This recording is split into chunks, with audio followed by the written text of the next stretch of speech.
Hey, good afternoon. It's the Sports Greek Victor Logothetis. We just wanted to discuss some things that happened after our most recent podcast. The podcast page is thesportsgreek.libsyn.com. I'm on Twitter as @BigGreek24. And of course, you're going to get this here at TSG Sportsnet. We are live right now. Just wanted to, again, go over some of the stuff that's happened since our latest podcast, which is episode 7. How about those Chiefs, the Super Bowl champions? Congratulations again to Andy Reid and the Kansas City Chiefs for winning the Super Bowl. Much awaited,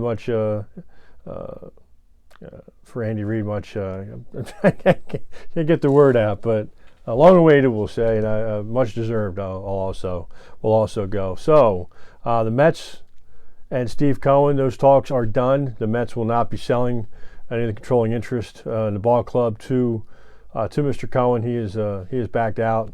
The Mets released a statement saying they're going to be looking for other avenues, other buyers, but at this point in time, the Wilpons will still remain in control of the Mets. There was talk that Cohen wouldn't take over for, I think it was a 5-year phase-in, but now the Mets are still. So for all those suffering Mets fans out there, you still have to deal with the Wilpons as your primary owner for the foreseeable future. So we'll I'll see if there's any developments in that. So now we have the big trade. It's more likely to happen and not have the Mookie Betts trade. It's a three-way deal with the Red Sox, the Dodgers, and the Twins. The Dodgers get Mookie Betts. The Twins get Kenta Maeda. Verdugo, the left-handed hitting outfielder, goes to the Boston Red Sox, and the Twins sent over Gratterall, who the Red Sox thought originally was a starter. They've now found out he was more profiled as a reliever based on some statistics, things like that. His role best be as a reliever. So that's been the snag in the deal. That's why the deal is not official yet. But the sources, Ken Rosenthal, MLB.com being one of them, believes the deal will go through. More likely than not that they'll work it out. It appears the Red Sox want another top-level prospect from the Twins to make that deal happen. So that's where we'll go with that. So we'll stay tuned for that. Perhaps by my next podcast, that deal will be official with Betts going out to the Dodgers. Jock Peterson was traded from the Dodgers over to the Angels, along with Ross Stripling. It was a swingman, can start, can relieve. But for the Angels, probably will go into their rotation. Much needed help that they need in a very weak rotation, we'll say. At this point, they did sign Julio Teheran, most recently of the Braves. So he'll be their number 1 or number 2 starter. Andrew Haney, who a couple of years ago was injured, and they have Stripling in there as well. So again, we'll see how that works out. Jock Peterson joined an outfield, have B.J. Upton out in Justin Upton, out in left field. All-world Mike Trout in center, and then Jock will slide into right field for the Angels. So that was the other deal that was made. There's been waiting on that one too. The Dodgers may need to pick up, depending on how the arbitration hearing goes with Peterson. I think the Dodgers came in at a little more than $7.75 million. Jock wants $9 million. They're about $2 million apart. So we'll see what happens with the arbitration hearing. The Angels may want the Dodgers to provide some financial relief should Jock win his arbitration case, since he was not an Angel at the time that he went to arbitration. So we'll see also how that factors in. We're talking about the 76ers, and just an awful road trip. Lost all 4 games, lose by 11 to the Bucks. Joel Embiid was 3 for 26 shooting. Not good at all. Not much better from the free throw line. It appears they went 8 for 22. I think it was Horford and Embiid, 22 three-pointers. But again, these things just cannot happen. The Sixers are playing abysmal right now. They'll be home tonight against Grizzlies. Now, the good news is they could get Josh Richardson back. That is an absolute possibility. They still will not have the guys that they traded for. That's not going to be Glenn Robinson III and Alec Burks are still not with the ball club, but Josh Richardson could be back. He's listed as questionable. The Sixers also picked up the contract for Norvel Pell. They converted his contract, so they made a spot for him as well. and all the flurry of activity that's happened, trading James Ennis III, waiving Trey Burke. So we'll see what the reception for the Sixers will be tonight. We'll see how they play. They've been great at home, not so great on the road. They're now I want to say 9-19 on the road, which is just it's not going to get it done. They're still in the sixth spot in the conference, which again, not where you want to be, not where anybody thought they'd be. Certainly speculation around the job security of Brett Brown at this point. He may not be the guy that takes his team any further. He may have, at this point, he may have done everything he can do to get the team to where it is. They may need to make a change. Typically, NBA teams don't make changes this late in the season, especially a team that's going to go to the playoffs, but don't be surprised if the Sixer brass believes they can salvage this season and make a late charge to get up into one of the top 4 spots. And if that means that Brett Brown has to go, they may pull the trigger on that and just go with one of the assistants to finish out the season, just to give the locker room a different voice, because it's pretty clear, some of the body language, everything else, that they're tuning Brett out pretty good. And then you have the situation where they were at the Simmons and Embiid, I guess, were at the Super Bowl, and they told the coach, "Oh, it's all right, we'll fly back ourselves," and he allowed it. And you cannot let the players run the team. You have to be as he likes to say, you have to be the adult in the room. Clearly, Brett Brown now is not the adult in the room, unfortunately.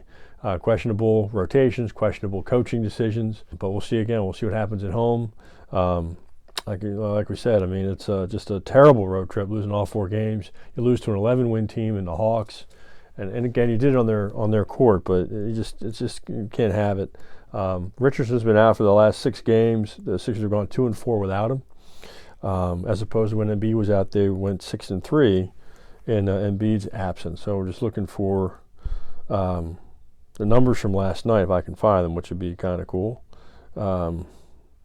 I was trying to find those numbers. I apologize. So we can get the numbers from last night. I know Harris had 25 points, which they absolutely needed. There we go. So let's pull up the numbers here. Yeah, Horford had 11 points, Harris 22 points, and Embiid had